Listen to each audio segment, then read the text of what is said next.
హైదరాబాద్ మహానగర పాలక సంస్థ ఆస్తి పన్ను బకాయిల వసూలుపై ఉక్కుపాదం మోపుతోంది. సుమారు 3,000 కోట్ల రూపాయల బకాయిలను వసూలు చేయడమే లక్ష్యంగా అధికారులు రంగంలోకి దిగారు.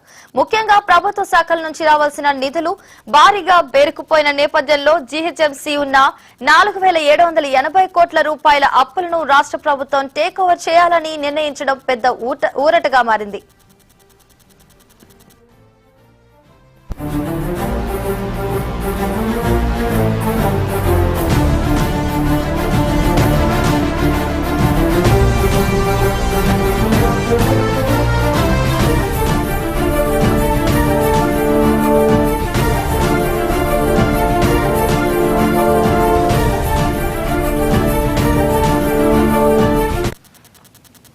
మరోవైపు పన్ను చెల్లించని 3.5 లక్షల మంది మొండి బకాయిదారులకు అధికారులు ఇప్పటికే రెడ్ నోటీసులు జారీ చేశారు.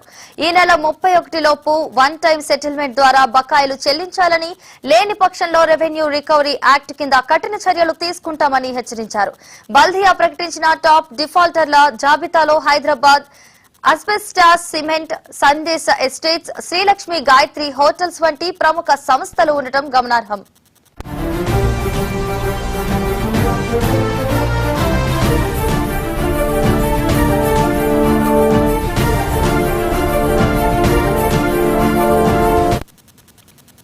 హైదరాబాద్ మహానగర పాలక సంస్థ ఆస్తి పన్ను బకాయిల వసూలుపై ఉక్కుపాదం మోపుతోంది. ఇక ఇదే అంశానికి సంబంధించి మరింత సమాచారాన్ని స్పెషల్ కరెస్పాండెంట్ రామ్ నరేష్ అందిస్తారు. రామ్ నరేష్, చెప్పండి.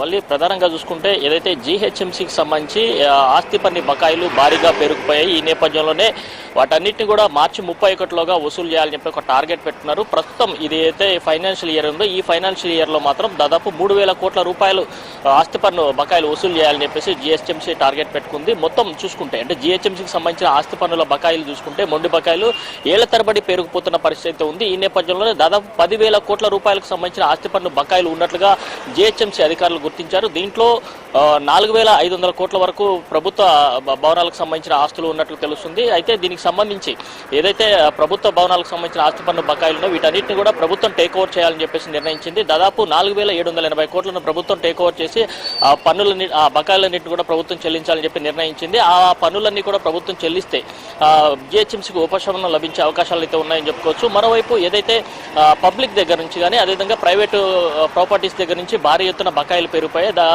దాని వాల్యూ వచ్చేసి 5,500 కోట్లు ఉన్నట్టుగా అధికారులు గుర్తించారు. కాకపోతే ఈ ఫైనాన్షియల్ ఇయర్ మాత్రం 3,000 కోట్ల రూపాయలు టార్గెట్ గా పెట్టుకుని అధికారులు వసూలు చేయాలని చెప్పి భావిస్తున్నారు. దీనికి సంబంధించి ఇప్పటికే ఏదైతే వన్ టైం సెటిల్మెంట్ మార్చి 31లోగా వన్ టైం సెటిల్మెంట్ ఆఫర్ కూడా ప్రకటించడం జరిగింది. ఎందుకంటే 90% వడ్డీ మాఫీ చేస్తూ 10% వడ్డీ కడితే ఏదైతే వాళ్ళ బకాయిలు ఉన్నాయో ఆ బకాయిలు చెల్లించేందుకు అవకాశం కల్పిస్తుంది. ఇది మార్చి 31 వరకు ఈ అవకాశాన్ని జిహెచ్ఎంసీ అధికారులు కల్పించారు. ఆ తర్వాత మాత్రం ఎవరైతే బకాయిదారులు ఉంటారో వాళ్ళందరికీ కూడా ఇప్పటికే రెడ్ నోటీసులు జారీ చేస్తున్న పరిస్థితి ఉంది. ఇప్పటి వరకు మనకు అందుతున్న సమాచారం ప్రకారం జిహెచ్ఎంసీ పరిధిలో ఉన్న 11,500 ఆస్తులకు సంబంధించి రెడ్ నోటీసులు అయితే జారీ చేయడం జరిగింది.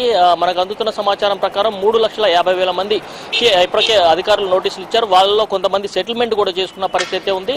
అయితే ప్రధానంగా చూసుకుంటే 1,000 కోట్ల రూపాయలు అంటే సంవత్సరాల కొద్దీ 1,000 కోట్ల రూపాయల బకాయిలు ఉన్న వారికి సంబంధించి టాప్ 10 లిస్టుకి సంబంధించి జిహెచ్ఎంసీ ఒక జాబితాను మాత్రం రిలీజ్ చేసింది. దాంట్లో మాత్రం చూసుకుంటే మొత్తం టాప్ 10 జాబితాలో చూసుకుంటే హైదరాబాద్ అస్బెస్టాస్ సిమెంట్ కు సంబంధించి 13 కోట్ల రూపాయలకు సంబంధించి పెండింగ్ బకాయిలు ఉన్నాయి. ఇవి ఏళ్ల తరబడి వాళ్ళు పెండింగ్ చెల్లించకపోవడం వల్ల వాళ్ళకి రెడ్ నోటీసులు కూడా జారీ చేసినట్టు తెలుస్తుంది. అదేవిధంగా ఇటు సందేశ్ ఎస్టేట్స్ ప్రైవేట్ లిమిటెడ్ కి సంబంధించి 4.5 కోట్లు, అదేవిధంగా ఇటు కృపా అండ్ అదర్స్ 6.5 కోట్లు, అదేవిధంగా లక్ష్మీ గాయత్రి హోటల్స్ 6.13 కోట్లు, అదేవిధంగా ఇటు హైదరాబాద్ ఇండస్ట్రీస్ లిమిటెడ్ 3.5 కోట్లు.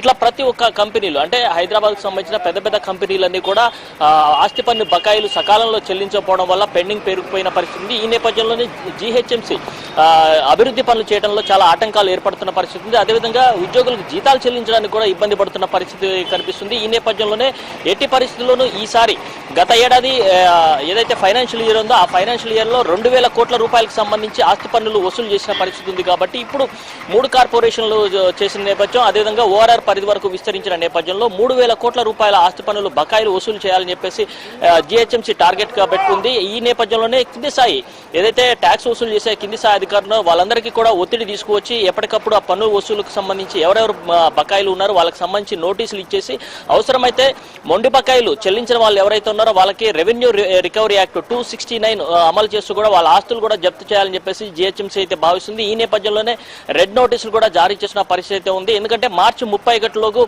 ఎవరైతే మొండి బకాయిదారులు ఉన్నారో వాళ్ళు ఏదైతే ఆస్తి పన్ను చెల్లించకుంటే వారికి సంబంధించిన ఆస్తులను కూడా జప్తు చేసేందుకైతే ఇప్పటికే నోటీసులు జారీ చేసిన పరిస్థితి ఉంది. ఎందుకంటే జిహెచ్ఎంసీకి సంబంధించి ఓఆర్ఆర్ పరిధి వరకు మొత్తం విస్తరించిన పరిస్థితి ఉంది. కాబట్టి డెవలప్మెంట్ యాక్టివిటీస్ చేయాలంటే పన్నులు రావాలి, ఆ పన్నులు వస్తేనే డెవలప్మెంట్ యాక్టివిటీస్ చేయగలుగుతామని చెప్పి జిహెచ్ఎంసీ అధికారులు చెప్తున్నారు. ఈ నేపథ్యంలోనే ప్రత్యేక అధికారుల పాలనలో ఈసారి మాత్రం ఎట్టి పరిస్థితుల్లోనూ మొండి బకాయిలు ఏవైతున్నా వాటన్నిటిని కూడా వసూలు చేయాలి, టార్గెట్ రీచ్ అవ్వాలని చెప్పేసి జిహెచ్ఎంసీ కమిషనర్ ఆర్వి కర్నర్ అధికారులందరికీ కూడా ఆదేశాలు జారీ చేశారు. ఈ నేపథ్యంలో డైలీ దీనికి సంబంధించి ఒక మానిటరింగ్ వ్యవస్థను కూడా ఏర్పాటు చేశారు.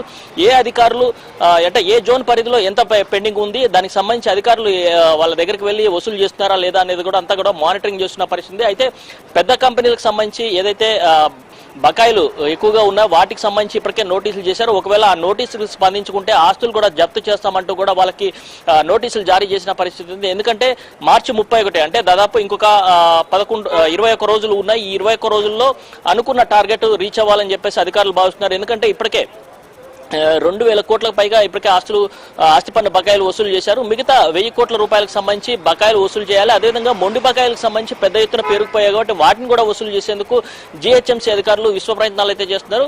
ఇటు ప్రభుత్వ సంస్థలకు సంబంధించిన ఏదైతే ఆస్తి పన్ను బకాయిలున్నో వాటన్నిటిని కూడా ప్రభుత్వం టేక్ ఓవర్ చేస్తా అని చెప్పేసి 4,780 కోట్లు టేక్ ఓవర్ చేసి ఆ నిధులు విడుదల చేస్తే మాత్రం జిహెచ్ఎంసీకి నిధులు పుష్కలంగా వచ్చే అవకాశాలు అయితే ఉన్నాయని చెప్పుకోవచ్చు. Thank you Ram Naresh.